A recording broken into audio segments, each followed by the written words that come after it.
Greetings, Facebook Live. Ben Axelrod, Matt Florjancic coming to you live from WKYC Studios.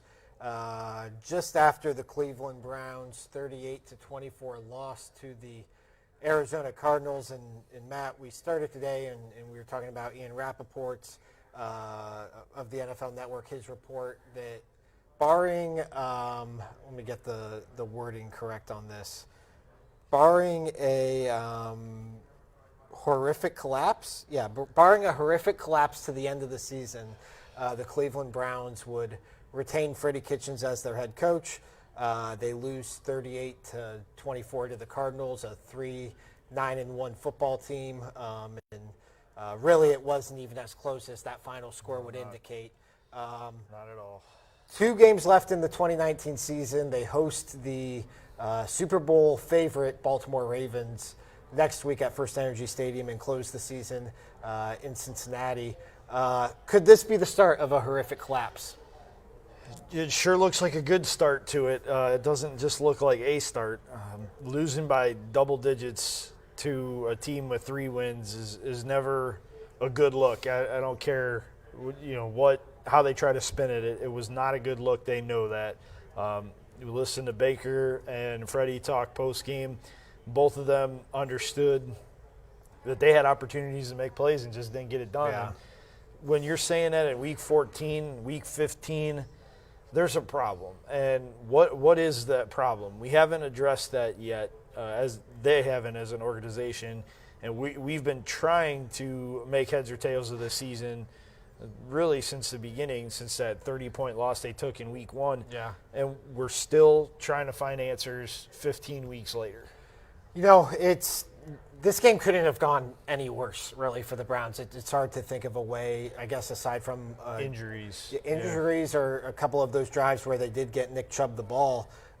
He winds up with 127 yards on 17 carries, averaging 7.5 yards a carry and a touchdown.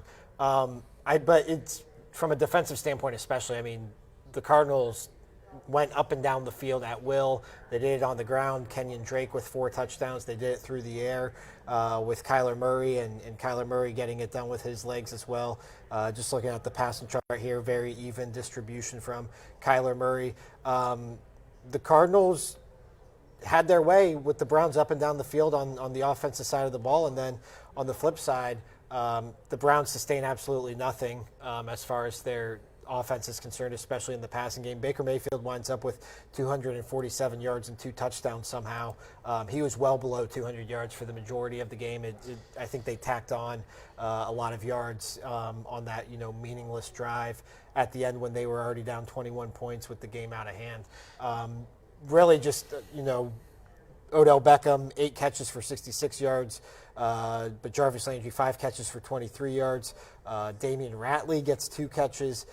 Just that inconsistent passing game we've seen all season. And I think it looked as ineffective today as it's looked at any point in the season. And this is against one of the league's worst passing defenses. Yeah, there's no question about that. They struggled to move the ball through the air. And when you look at the drive charts, no back-to-back touchdown drives. Yeah, good point. Not a single – they didn't stack a single score. They came close when they stacked a field goal and a touchdown, but when it comes to getting the ball across the goal line, they did not do it more than one possession consecutively. And when you're giving up the amount of points that you gave up today, you have to match them score for score, and the Browns never really seemed to get in a rhythm offensively today, and it showed all throughout the day. I mean, it was 14-0 in a blink of an eye, and we were all kind of looking around going, oh, man, this is going to be worse than we thought. And I have flashbacks to the 49ers loss. Browns did a little bit better, but still, again, worst pass defense in the league, and you can't move the ball against them. This is the second week in a row that you faced the worst defense at something. Last week it was the Bengals' run defense, and it took you over a half to figure it out. This week you never really got on track. Yep. That's, the Cardinals score on the opening drive with a touchdown to Kenyon Drake. Baker Mayfield comes back and throws an interception, and that paves the way for that 14-0 Cardinals lead. And, the Browns got back into it, and Nick Chubb scored a touchdown. But second half, never a close game. Never felt like it was even when they went for a 45-yard field goal with 12 minutes left in the game that would have cut the Cardinals' lead to 8. And after Austin Seibert missed that field goal, that's when you saw Jarvis Landry and Freddie Kitchens have that exchange. Just one of those games for the Browns again. And this is between the Titans, the 49ers game, really that Patriots game. This is the fourth time this season they've really been blown out. And that's telling in the NFL. Yeah, it is. Just not a good day for any side of the ball. All three phases, and I think Freddie accurately described it after the game. It was a team effort in the wrong way. Yeah. Every single phase had issues. The defense couldn't stop the run to save their lives. Austin Seibert misses a field goal, and the offense never really established a rhythm. The only time they looked anywhere credible was when Nick Chubb was carrying the ball, and they only got it to him 17 times. You know, we were talking at the start of the show and, kind of talking in jest about this being a horrific collapse. The way the schedule sets up, though, this loss coupled with they're going to be probably a touchdown underdog against the Ravens at home next week, and the Ravens are coming off a long week of rest after playing on Thursday night and have been the hottest team in the NFL really since they lost to the Browns in Week 4. And then the Bengals on the road. I mean, this Browns team now has lost 5 straight road games. Nothing is really given for this team in these final 2 weeks, especially next week. If they drop these next 2, and even if they just drop this next game, there might be hard conversations at the end of the season. There have to be. Even if they were to somehow figure out a way to end the year at 8-8, which means you'd beat Baltimore at home in your home finale and then go down to Cincinnati and sweep them. There's a lot of talks that have to be had. It was bringing in Todd Monken the right idea for the offense, was allowing another head coach to call his own plays. We've seen it fail multiple times now in Cleveland.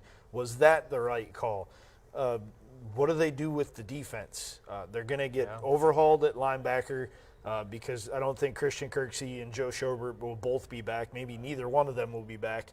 And Steve Wilkes hasn't really impressed all that much. Not quite a Steve Wilkes revenge game today against the Cardinals. And considering the fact that they spent almost all of their draft capital on defensive players, they still have no idea how to cover and how to stop the run.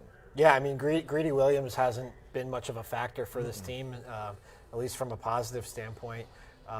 Linebacker, Mac Wilson had an interception but struggles in the run game.